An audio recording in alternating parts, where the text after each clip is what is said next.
आज को प्राय 3 ରୁ 4 दिन हेब जल घेर मालकानगिरी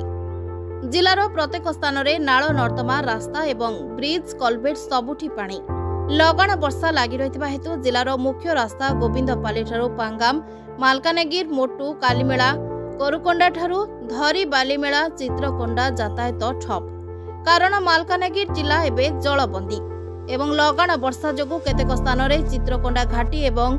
बालीमेला सोमनाथपुर गाजुल मामड़ी अनेक स्थान में रास्ता मझिरे गछ पड़िबा सह व्यापक क्षयक्षति पहाड़ धसी बड़ बड़ पत्थर माटी खसी रास्ता जाम हुई मालकानगिरी जयपुर सह विभिन्न स्थान को यातायात बंद रही। तेणु यह लगाण वर्षा जिला प्रशासन प्रत्येक ब्लॉक प्रशासन को सजग रहिबाकु अनुमति देथिबा बेले जिलार आरटीओ ऑफिस रे किछि लोकन को खाद्य सामग्री प्रदान करा जायछि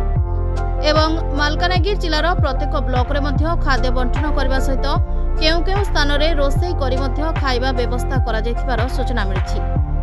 एहिपरि केतेक स्थान रे चाळ छपर माटी कांथ भांगित आउ केतेक स्थान रे घर भितरे पानी पसी होइतिबार देखबाकु मिलिछि। एही जिल्ला रे बहु धनजीवन हस्तव्यस्त होइतिबार नजरि रहिछि। एहिपरि भाबरे अनुकूल गराजाउथिबार देखबाकु मिलुछि जे आसंता 24 घंटा रे जदि पुणी वर्षा लागि रहे ताहाले पुणी बहु मात्रा रे गरीब जनसाधारण एवं जरूरीकालीन सेवा गुड़िकरू वंचित होई अधिकरू अधिक लोके क्षतिग्रस्त हेबार आशंका रहिछि। ब्यूरो रिपोर्ट मंथन लाइव।